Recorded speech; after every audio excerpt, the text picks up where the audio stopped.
One of the most fun things about being in the military is that you just gather random shit, the more commands you go to, the longer you stay in, the more you stick with it. There's a bunch of stuff that I've acquired, from field med to being in hospitals. When you're in a hospital, usually you get clinical type stuff like little,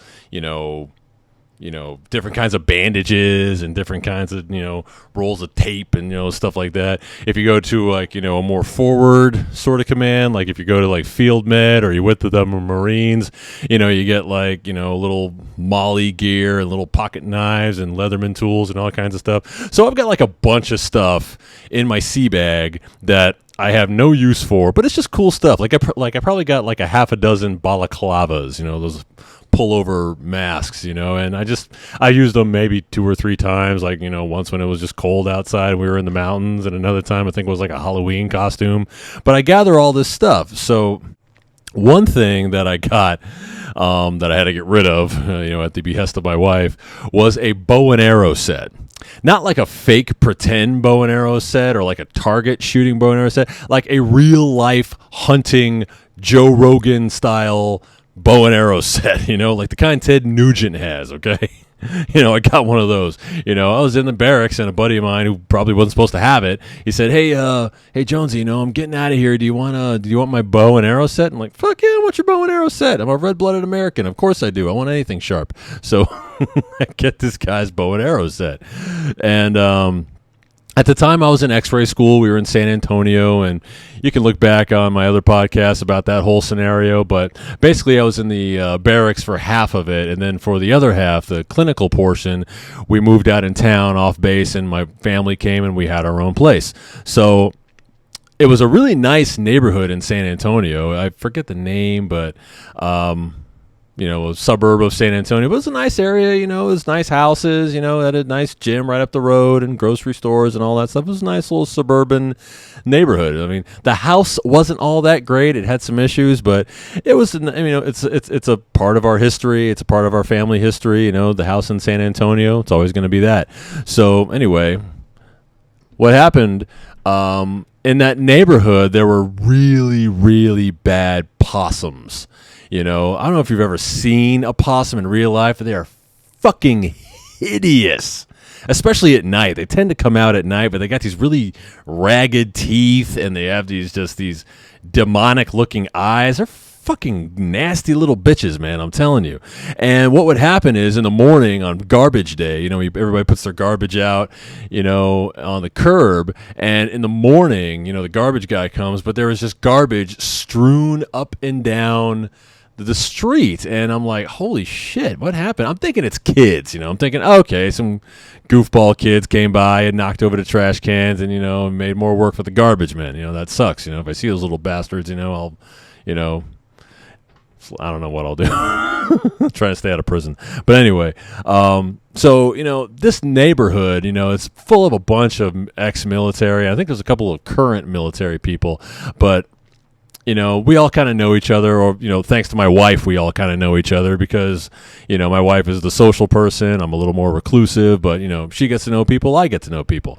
So I'm out there and I'm just looking at the devastation. It's like, God, like a freaking bomb went off in somebody's trash and it's all over. I mean, like all up and down the block. It's terrible and it stinks. So I'm out there just picking up my own like portion of garbage that got knocked out. And my neighbor from across the street comes out. He's this older, retired, like Army first sergeant or sergeant first class, I forget, but old dude, salty, cool guy.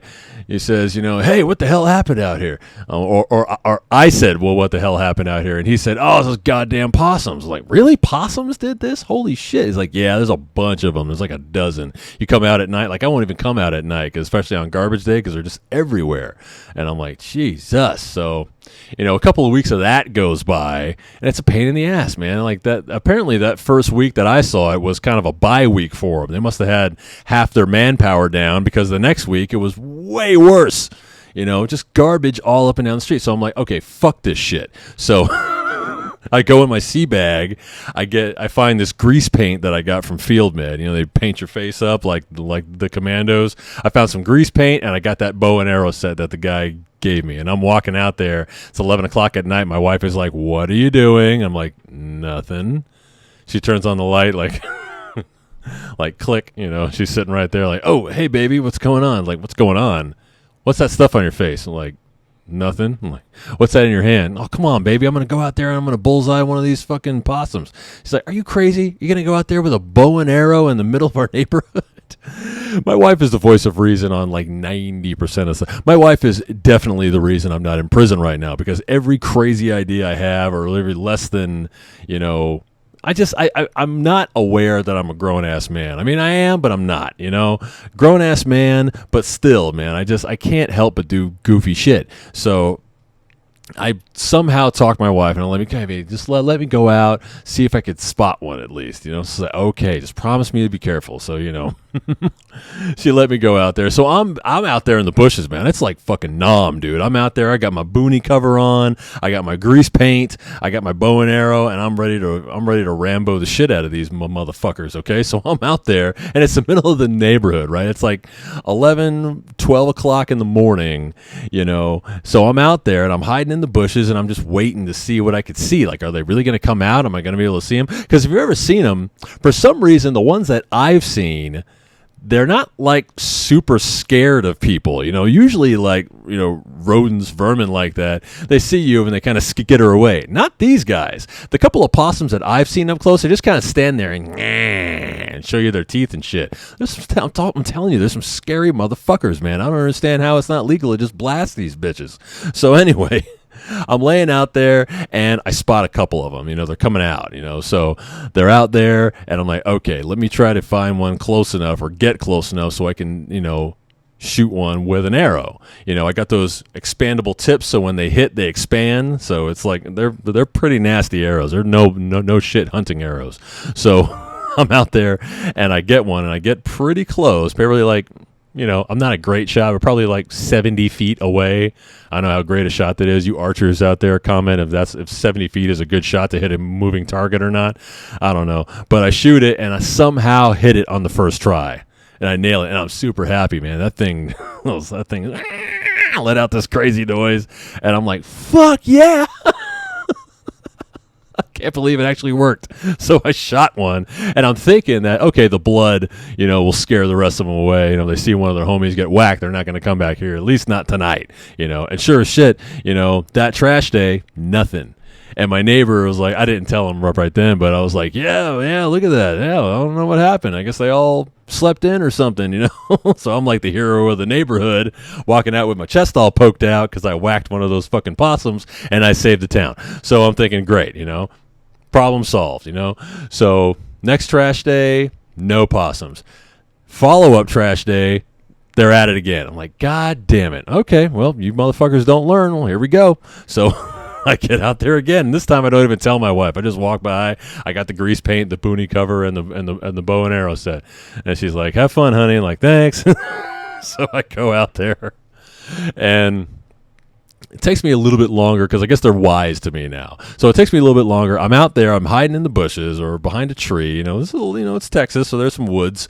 So I'm hiding out there, and they start skittering around, and they're acting like a little more cagey than last time. So I guess they're wise to me. So I'm like, okay, I really need, and I'm a big dude, so I really need to be quiet. So I'm waiting for them to come out. A couple of them are kind of scurrying around, but I can't get one to get close enough. I don't know if they smell me or what. I'm not a hunter. You hunters out there, let me know what I'm doing wrong. But one finally gets close enough to where I think I can shoot it. It's a little further this time. I'd say maybe 100, 110 feet this time. So it's a little further away, and you marksmen out there will know about background. You got to watch your background. If you're going to shoot something, you got to make sure if you miss or if it goes through your target that you're not going to hit something you don't want to hit on the other side. Well, I wasn't being very wary of my background, and when I shot my arrow, I missed, and the arrow skidded off the asphalt and hit my neighbor, the neighbor I told you about across the street. It hit my neighbor's truck right in his front driver's side tire, and it let all the air out. Like I told you, those arrows, they expand when they puncture, and it just went psss, and it was flat. Like, oh fuck. And we've been in this neighborhood for like 4 weeks, man. We're the new kids on the block, man, and I don't want to cause trouble. I'm like, damn it. No. So, I make the walk of shame. I go back inside. It's like 2 a.m. I don't want to knock on the guy's door, wake him up. But it's like I go in, and my wife is like halfway. She's like, "Hey, baby, how'd it go?" And she could read my tone. So I'm like, "Fine." She turns on the light. "Oh shit, what'd you do?" I'm like, "Nothing." "What?" Like, "What'd you do? Don't lie to me, big." I'm like, "All right." And I told her what happened, and she's like, "Damn it. You need to go tell him in the morning what happened, and you need to pay for that man's tire." Like, yes, ma'am, absolutely. So you don't want to piss off Miss Jones. We talked about this. So, I'm headed to work. I got to be there at like 8:30, 9 o'clock. It was pretty lax. So I knocked on his door at like 8 a.m. He's an old Army guy. He won't mind me coming out there at 8. I knocked on his door, and I said, "Hey, sir," like I forget his name. "Hey, sir, yes, I'm your neighbor across the street." He's like, "Oh, yeah, how's it going?" I'm like, "Oh, fine. Hey, listen, man, I'm really sorry. I think I still had some paint on my face. I didn't think I got it off. That stuff is hard to get off." But I was out there like, he's like, "Yeah, man, you been hunting?" I'm like, "Well, sort of." I'm so sorry, but listen. Last night I was shooting those possums with my bow and arrow, and I hit your front tire with an arrow." And he was like, "Oh, for real?" He had one of those big GMC trucks. So came out there. He's like, "Oh shit!" Like, "Yeah, I'm so sorry, man. Please let me pay for that." He's like, "But did you shoot one?" I was like, "Yeah, I got 2. Like, "God damn!" And he gives me this big high five and a hug. He's like, "You and I are going to be friends for life. I can already tell." And sure as shit, we are. I got him on Facebook. I talk to him every once in a while. He's funny as hell, man. It worked out great because his tire was actually insured with the discount tire. Like if you get a flat, they'll replace it for free. So he was able to replace it, but I paid for the.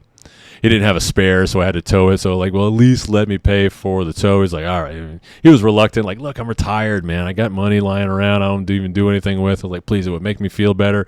He let me pay for the tow, and he was like, "Okay, hey, listen, next time you're out there grilling, man, invite me over, buy me a beer." I'm like, "Hey, fair enough." I miss Texas, man. I miss San Antonio. We bought a house in SoCal, which is great. I'm a SoCal kid. I grew up out here, but man, Texas is cool, man. Texas is cool, but to be fair, and my wife makes fun of me like, "Oh, you want to move to Texas so bad?" Well, yeah, but to be fair, I haven't spent more than a year in Texas. So, every time I've been to Texas, it's all been for training. And the most time I've spent there is a year. And, I don't think that's quite enough to really gauge whether or not I want to live there full time. Maybe something a little more, hippie like Austin might be cool. But I've been through San Antonio, I've been through Houston, but I'll never forget my my really cool neighbor from San Antonio. If you're watching right now, man, I appreciate you being really cool, and I appreciate you guys being really cool by watching my podcast. So if you enjoy it, like, share, and subscribe to BJBL Unleashed on YouTube. Follow me on Instagram while you're at it, and I will see you guys next time for more Unleashed.